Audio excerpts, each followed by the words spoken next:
Zion manufactures saviors. That's where they come from. They don't come from APC. They don't come from PDP. They come from Zion. You want to ask the Lord and say to him, let that star. With the heart, the Bible says, man believeth unto righteousness, but with the mouth, what? Confession is made unto soteria. So if you are going to seek God, don't stop talking. I came with oil. I came to garnish your face with the romance that is in my heart. For I have looked upon you, and you are beautiful. And when you speak a word, you make it steadfast.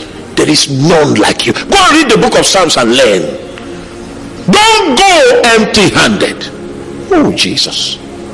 Turn your heart into words. And garnish him and endow him. As you are talking, he will begin to enter that heart. He will begin to flow into that corridor. He will begin to influence it. And then you begin to know, you begin to perceive things that are beyond the scope of your physical senses. He begins to rise from within you, because he himself has a weakness, a broken and a contrite heart. He cannot despise it.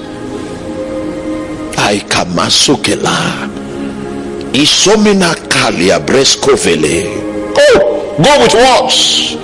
Don't go empty-handed and just speak in tongues. That's a plastic mold.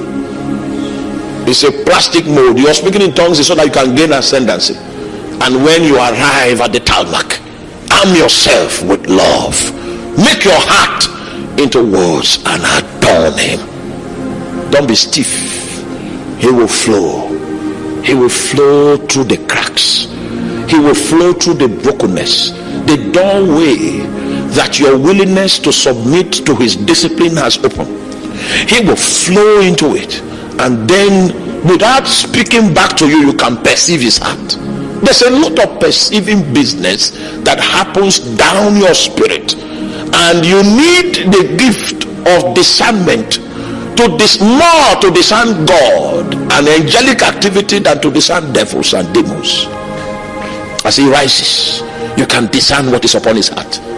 That's the kind of discernment that Lucifer had when he was a covering cherub, and he was a holder and keeper of music. And so when he discerns the heart of God, he produces sound that is consistent with the mood of God he has found.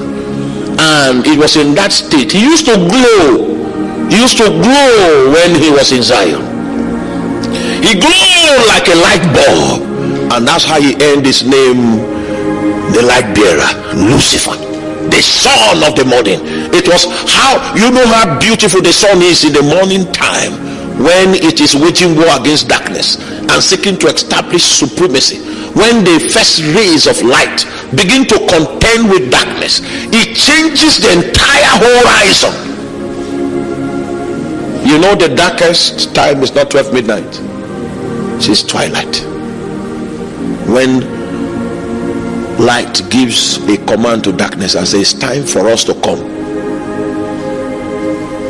And there will always be a contention.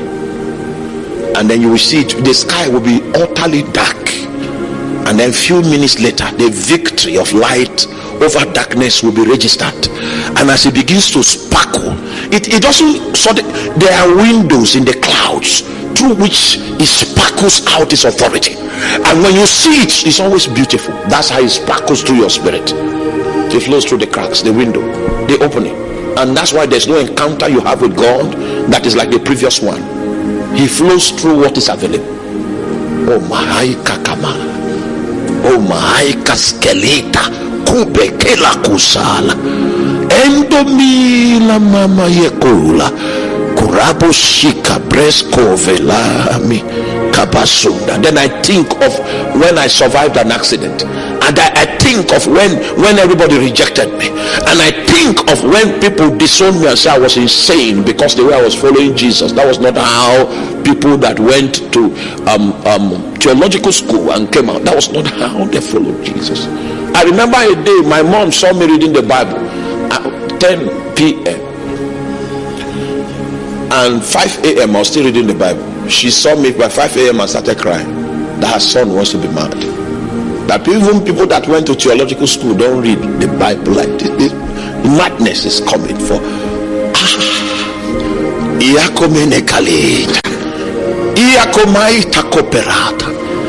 Go with your mind. Don't keep your mind in your cupboard when you are going. Go with your mind and your memories. The memories of deliverance, of how he saved you, which is ganged up to put an end to your existence so that your name will not be known. They became powerless concerning your case. And then you had not even known God like this.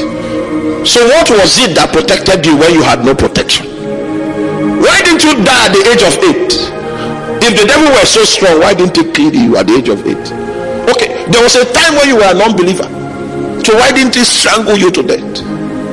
It was not given unto him. There is none holy like the Lord. There is none besides thee. This is the psalmist trying to quantify the greatness of God. And when you do that, he begins to enlarge himself. Not every one of us was going the way of being a preacher. Some of us were going the way of becoming Ezemo. How you are here today? How you are here now?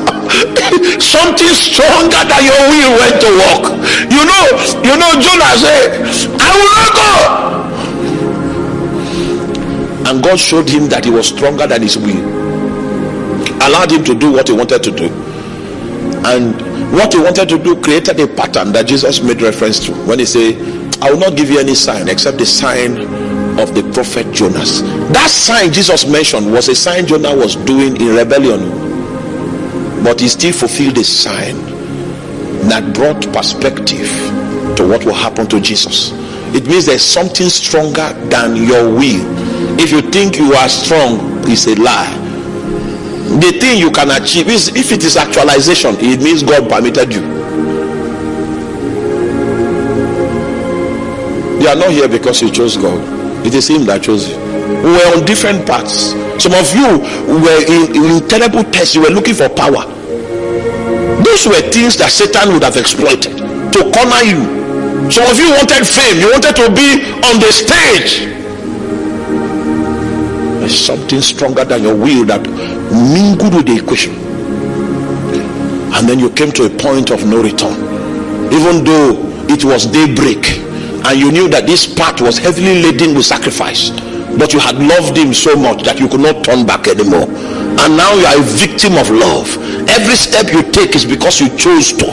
Every other step you take is because you have decided, not because it is easy. Because faith doesn't make it easy. Faith only makes it possible. We are going to pray. We are going to pray. Oh my God, my spirit is open. When you keep talking to him, your spirit will open. It will open. It will open so wide. And then you begin to see visions in the innermost part of your heart. How big God is, and it will defy description. How mighty he is, it will defy understanding. And then you worship him. There is none like thee, neither is there any rock like our God. He says, speak no more exceeding proudly, let not arrogancy come from your mouth, for our God is a God of knowledge, and by him actions are weighed. It was her testimony that revealed that God had a weighing balance by which he weighed actions and determined who will rise, who will fall, who will become king, and who will be servant, because he is the one that raiseth one out of the dunghill, and is the one that debaseth one. Who is like unto thee? Can you use your words to paint a picture for him, a portrait? Because if you use colors will be weak. So you use words. Words are stronger. Who is like unto thee? Who is like unto thee? Who is like unto thee? Who is like unto thee? Oh, among the gods, Amadioha, Shongo, Ogugu, Leku, who is like unto thee, swam. They were carrying swam in the village. The people that saw it, they died. But this one didn't come to kill, he came to give life. Who is like unto thee? Who is like unto thee? Who is like unto thee? He has so many holy.